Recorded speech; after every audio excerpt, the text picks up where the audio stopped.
Hello, everyone, and welcome to The Wrap, brought to you by Michigan Medicine Headlines. I'm Dan Ellman with the Department of Communication. And I'm Maggie Callahan, Dan's co-host for the day. Today, we're going to kick off Recognition Month with two members of the Recognition program here at Michigan Medicine. Now, before we get into that, be sure you go back and recognize if there are any episodes of The Wrap you may have missed. You can find all of our shows on iTunes, Stitcher, Google Play, or any other podcast hosting platform. Episodes can also be found on the Michigan Medicine YouTube channel and as part of the Headlines Week in Review. On that note, let's bring in Joanne Grantham and LaShondra Wafer. First, can the two of you introduce yourselves and explain your roles here? Hi, yes. Thanks for having me.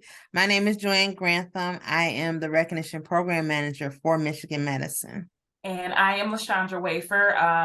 My role here is to support our day-to-day recognition program. I manage the recognition platform. I answer inquiries. And overall, I just ensure that our recognition is getting delivered in the proper areas. Outstanding. All right, so Joanne, we're going to start with you. I know you've been on the podcast, but that was long, long ago. So welcome back. But can you share how your role has expanded now that LaShondra has joined the team and how recognition now works here at Michigan Medicine? Yes, I'm so glad to have the addition of Recognition Program Assistant. So my role has expanded because recognition really has evolved over these last few years. Post-pandemic, I'm having to be more strategic in how we deliver our recognition in our changed work environment. So more people are working from home, remotely, hybridly. So I really am having to be more creative and strategic on how we deliver recognition, whether that's through communication, our system-wide programs and events, and creating tools so our workforce feels appreciated. Fantastic. So share a little bit about how your team helps us build a better culture at Michigan Medicine through recognition. Well, I will say that first, one of our key pillars in our base program here at Michigan Medicine, our strategic principles, is experience. So what we do is we try to plan, advise, and construct ways to make sure our employees have the best experience they can, that they're engaged, because in the long run, it really affects our patient care and our other goals here at Michigan Medicine. So we try to do things that will enhance their experience. So whether it's through the platform, whether it's through programming and communications, whether it's just through recognizing service awards on our screens across the institution, we want to make sure people feel touched, that they feel valued, that they're connected to our values here at Michigan Medicine. So as we all know, March is National Recognition Month. Can you tell us a little bit about this occasion and how we might all contribute to it? Sure. So first, I want to say that feeling appreciated is one of the most fundamental things that keeps our workforce engaged and help them continue to deliver excellent care and customer service here in our environment. So March is really a time, Recognition Month is a time to really regroup and ask yourselves, am I doing everything I can to make sure I'm recognizing my staff, recognizing my peers for the work they do? So this month, you can kickstart recognition programs in your area or regroup your recognition programs in your area if you have them. There's also other ways. You can plan a lunch, or you can dedicate a staff meeting to just recognizing each other, taking time out to recognizing our team members for the good work they do. These are just a couple ideas that you can do, but there are so much you can do for March. So it's just a good time to regroup and start your recognition efforts. And just to piggyback off of Joanne, I think we also want to bring awareness to our recognition platform this month. I believe this year total, we had about 18,000 users sign on, if I'm correct, which is about 50% of our population. But we, of course, would love to see that number increase. And we're hoping that us teaming up with our communications team and creating content like this podcast and articles will bring more awareness and just showcase the importance of all that. That's a great segue for me, LaShondra. So thanks for setting me up perfectly. As your communications manager, I have the good fortune of seeing a lot of the things that you guys receive on the platform and a lot of pieces of recognition that come across your desks. So since you are both integral in facilitating the recognition of our faculty and staff, you get to see everything. What have been your favorite pieces of recognition to see during your time here? Oh, I can definitely say I see the day-to-day recognition from our patients and visitors via our platform to our staff. So just hearing some of those stories are amazing, whether it's a birthing experience or how gentle a phlebotomist is with caring for a child, or even how comfortable a guest service specialist has made a patient or family member feel upon greeting them at one of our entrances. It brings just things full circle. It's, at least for me, and it just makes me see how important all of our roles are, and how they play into making the institution function, and highlights what a great place this is to work for. I can also say that our service of banquet awards, our ice cream socials, our employee appreciation breakfast dinner, a lot of those events that we have planned in the past and that we're bringing forth again, coming off the pandemic. It's a lot of blood, sweat, tears that go into those events, but we always make it work and we manage it as best as we can. And it's always worth seeing how much our staff appreciates us, appreciating them, because they do deserve it. And us personally may need a day or two to recuperate following those events.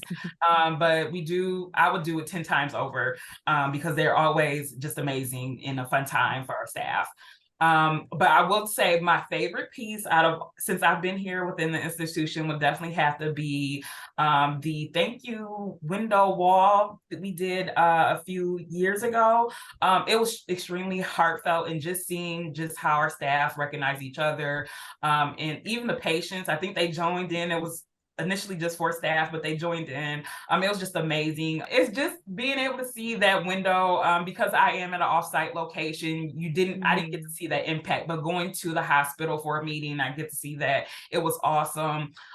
It would be nice if we could do something like that across the board. I think even at our offsite institutions, clinics and all of that, I think if we can all come together and do that again. I wish it was a part of our everyday. Like if we could just have that wall every day, it would be amazing. But that was one of my favorite pieces, if you're asking. Well, I was going to ask Joanne for her feedback on this too, but I also thought she could expand on something LaShondra talked about and touched on, which I thought was great, was looking at all the recognition that comes in. It really does show how important everyone's role is, right? It's not just the doctors and nurses who are getting recognized. It's the security guard. It's the patient care technician. It's the MA and the PA and the, just the radiology tech. Just anyone who maybe just takes an extra moment in their day to make sure that a patient or a family member or a visitor is getting the care they need. That just makes everyone feel better, and it makes such an impact. And maybe Joanne, you could talk about that and then talk a little bit too, maybe about some of the pieces you've seen. Absolutely. I I really pushed to get the recognition platform because prior to that, it was really challenging to recognize those people behind the scenes that were doing great work. You see get the front line, but this platform has really opened up so we can see what everyone is doing. It's a great tool to see what everyone is doing.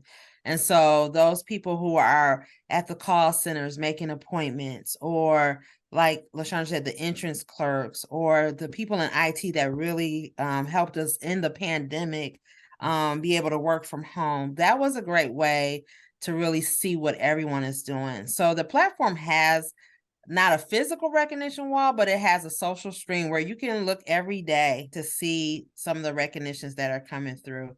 To date, we're not quite at the 2-year mark for the platform, but we have over 80,000 recognitions.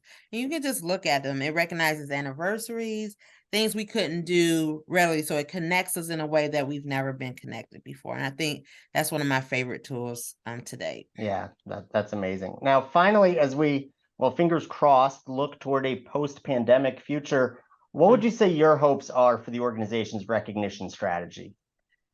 What I'm really pushing for, Daniel, and I just mentioned how our workforce is become more diverse in where we're delivering service and care from, that we put in place programs and events that touch all our staff.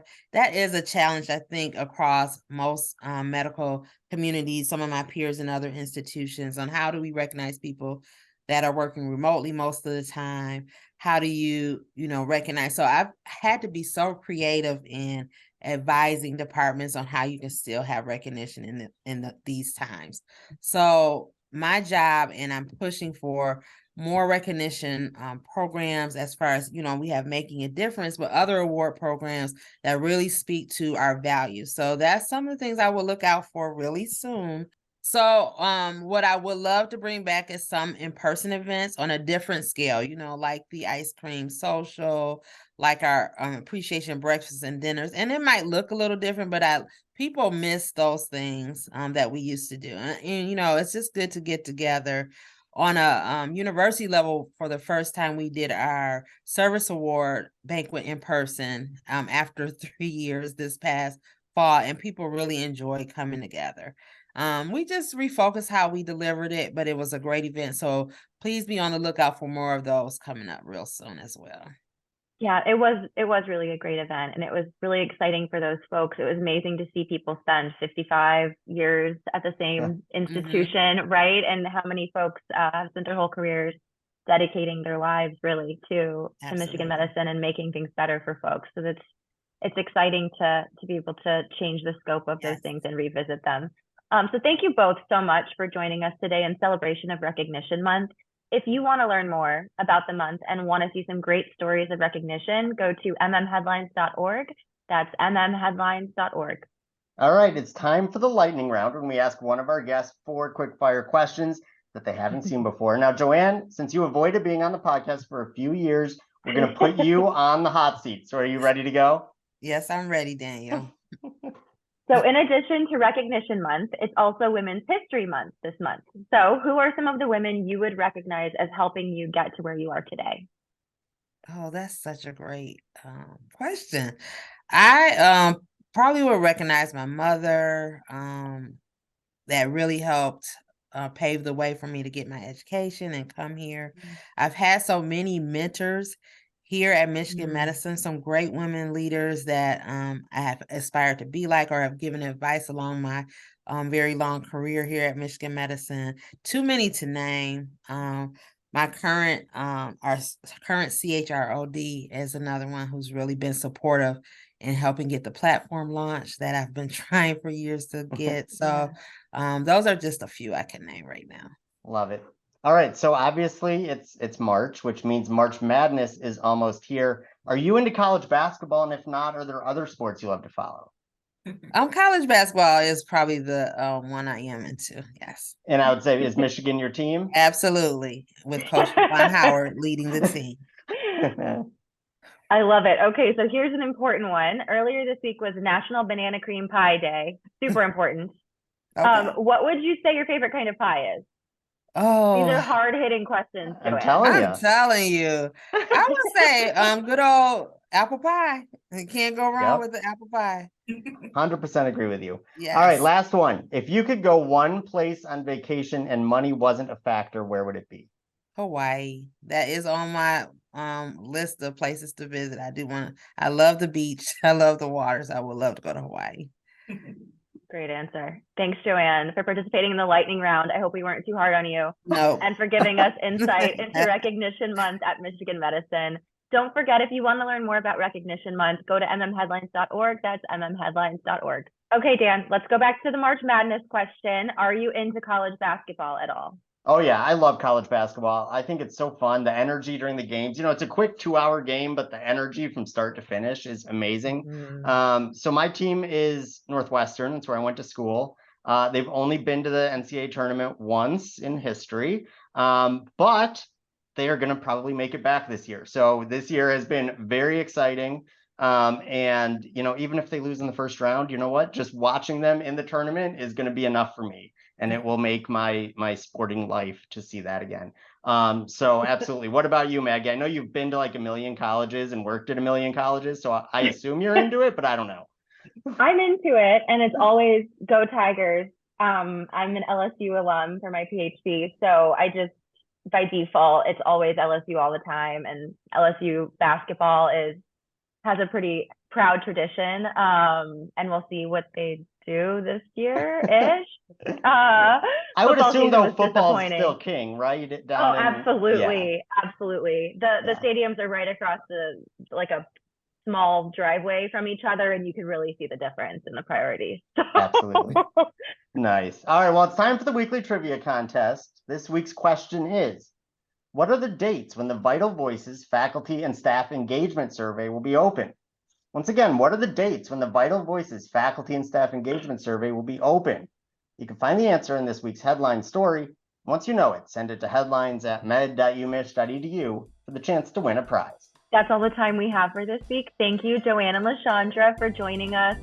And thanks as always to our listeners and viewers for everything you do for patients, families, and each other. We'll see you next week.